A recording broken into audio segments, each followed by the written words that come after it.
पैसार टेंशन कम करंतु। एही सबु तरीका अपनांतु। घरे बनिथिबा खाद्य खाआंतु। बाहारर खाद्य खाइबा कम करंतु। मासकर खर्च हिसाब रखंतु एवं जरूरी एवं शौक मध्यरे फरक को बुझंतु। छोट छोट खर्च को यथा संभव कम करने को चेष्टा करंतु। सबुदिन 100 टंका हेउ पछे संचय करंतु। ईएमआई रु बंचंतु। अधिक करज करंतु नहीं। पार्ट टाइम काम करंतु। खाली समय रे एक्स्ट्रा इनकम करंतु। सत्संग करिवार उद्देश्य केवल जे आमे ज्ञान लाभ करुछे ताहा नुहे, बरं एहा माध्यमरे किछि उपलब्धि मध्य ग्रहण करुछे।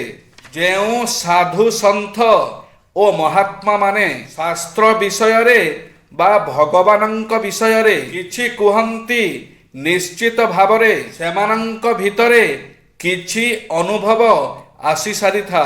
जेतेबेले आमे भगवानंक विषय रे किछि कहू बा शुणु, ए दुईटी भितरु केउटी बेसी गरियान? भगवानंक विषय रे शुणिबा हेउछि बेसी गरियान। सेथिपई ए सृष्टिर सबुठारु श्रेष्ठ शास्त्र हेउछि भगवानंकर कथा, अर्थात भागवत कथा। ताहाकु शुणा जाए, ताहा पढ़िबार ग्रंथ नुहे, ताहा शुणिबार ग्रंथ। शुणिबा द्वारा आम भितरकु उपलब्धिर किछि बुंदा प्रवेश करे। फलरे आमे किछि साधना न करी मध्य उपलब्धिर सेई बिंदु बिंदु अमृत पान करि पारु। सेथिपई सत्संग गुड़िक हेउछि अत्यंत मूल्यवान। श्रीमद् भागवत गीता हेउछि शास्त्र। श्रीमद् भागवत महापुराण हेउछि ग्रंथ। कारण भगवत महापुराण को केही जणे लेखिछंती, किंतु भगवत गीता को केही लेखि नाहंती। एहाकू केही जणे कहिछंती। तेणु एहा हेउछि शास्त्र।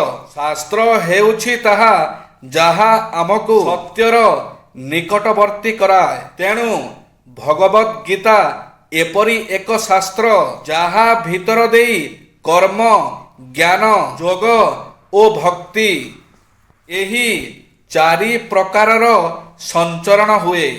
गोटे कथा कहिबी बंधु, प्रकृत प्रेमर मूल्य जिए बुझी थाए ना, सिए प्रेम को सम्मान देई था। आउ प्रकृत प्रेम को भल पाइबा को हेले अनेक दुख, कष्ट, जंत्रणा सहिबा को पड़ी थाए। काहे कि ना गोटे पत्थर खंड अनेक हातुड़ी मार खाई सारिला परे मंदिर रे पूजा पाई थाए।